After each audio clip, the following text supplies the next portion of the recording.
بسم الله الرحمن الرحيم. آبائي وأمهاتي، إخوتي وأخواتي، الشعب المصري العظيم، أشكركم جزيل الشكر على الحفاوة البالغة التي قوبلت بها بعد البيان الأول لقائد الثورة، وهو ما يعكس مدى وعي المواطن المصري بكافة بواطن الأمور وما يجري من أحداث، وبتفاعله البناء مع الأمور ورغبته الشديدة في الإصلاح والوصول بالثورة إلى مرحلة البناء الحقيقي. وهو ما زاد من إصراري على المضي قدما في سبيل تحقيق التغيير الشامل سياسيا واجتماعيا واقتصاديا، وبما يتوافق مع ما نرجوه جميعا من تحقيق للعدالة الاجتماعية ومصلحة المواطن، متعاونين مع كافة الأجهزة المعنية بذلك. والأمر ليس بالسهولة التي يتصورها البعض، خاصة أن كل خطوة في سبيل تحقيق ذلك تلاقي العديد والعديد من الصعوبات والمعوقات، سواء كانت معوقات طبيعية أو بفعل القوى الرجعية المعادية للثورة، والتي تحاول جاهدة تشويه الثورة بكافة السبل غير المشروعة، محاولة البقاء وإبقاء منظومة الفساد دونما تغيير. ولكي يقف المواطن على ما نقوم به من عمل، فالأمر يتلخص في 3 مراحل، وهي: أولا مرحلة التغيير والتطهير لكافة مؤسسات المجتمع وتنظيماته المكونة لنظام الحكم فيه. ثانيا مرحلة إعادة البناء والتنظيم لهذه المؤسسات مرة أخرى، وبما يتوافق مع المتطلبات الحالية والمستقبلية للحياة السياسية والاقتصادية لما بعد الثورة. ثالثا مرحلة التطبيق العملي للفكر الاقتصادي الجديد، والذي يقوم بالإصلاح الشامل لكافة القطاعات المشكلة للاقتصاد القومي، وهي مراحل متعددة تستلزم فترات زمنية محددة لا يمكن اختزالها أو اختصارها أو تجاهل إحداها للعبور إلى مرحلة جديدة، ولكننا نؤكد أننا في سبيل تحقيق ذلك بسرعة كبيرة للغاية.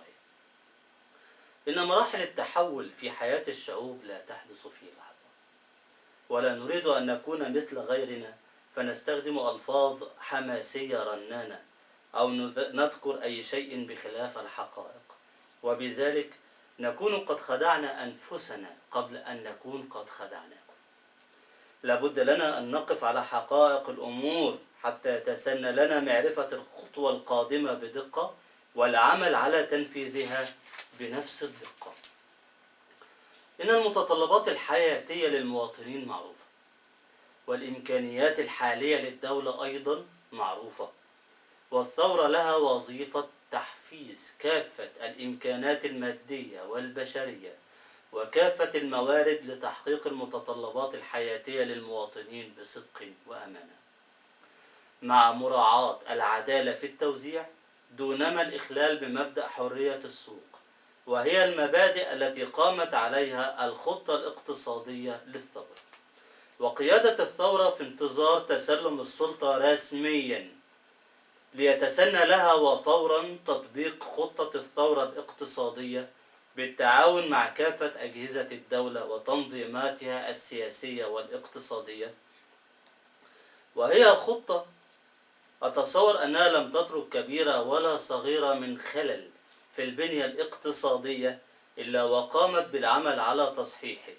وأريد للمواطنين أن يعلموا بأن العدالة الاجتماعية لا تتحقق بالتمني والرجاء أو ببعض الإجراءات الوقتية المسكنة، وإنما يتم تحقيقها بإعادة هيكلة الاقتصاد القومي وتحويله إلى اقتصاد ممنهج وممنطق ومحدد المعالم يتوافق مع مصلحة الجميع، لا مصلحة فئة محدودة من الناس، ولا شيء غير ذلك يجعلنا نصل إلى سقف طموحاتنا من إيجاد فرص العمل المطلوبة للعاطلين بالإضافة إلى مستويات معقولة من الدخول لأبناء الطبقة العاملة مع تحسين مستوى كافة الخدمات.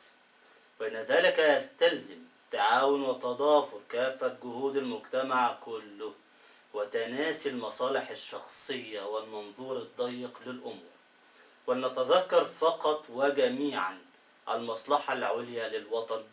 والثورة قبل أن تكون ثورة هي فكر سياسي واقتصادي، وهي إنما قامت من أجل تطبيق ما صعب عليها تطبيقه من سياسات اقتصادية كفيلة بنهضة مجتمعية حقيقية في ظل مجتمع الفساد الذي كان سائدا في العهد البائد. إذن الثورة مرحلة أولى من العمل، يليها مراحل أخرى متعددة تم تحضيرها وفي انتظار تطبيقها، ونأمل أن ينال التطبيق العملي لهذه الخطة نفس النجاح الذي لاقته الثورة ذاتها. إخوتي وأخواتي، للثورة قيادة واعية ومدركة للمتطلبات المرحلية للثورة، ولا مجال للعشوائية والارتجال، فقط كونوا على ثقة من نجاح ثورتكم، وبنا وبكم سوف نصل بها إلى بر الأمان والإصلاح المنشود، وليس بالشعارات بل بالعمل والعمل فقط. ولا تستمعوا للمشككين والمنافقين أو أصحاب المصالح، استمعوا فقط إلى صوت عقلكم وضمائركم، وإلى صوت قيادة الثورة التي سخرت نفسها من أجل تحقيق ما تؤمن به فعلا، ومهما كلفها الأمر من مشقة. والله ولي التوفيق، والله المستعان. وإلى بيان آخر بإذن الله تعالى. أشرف محمد سليمان، قائد ثورة الشعب المصري.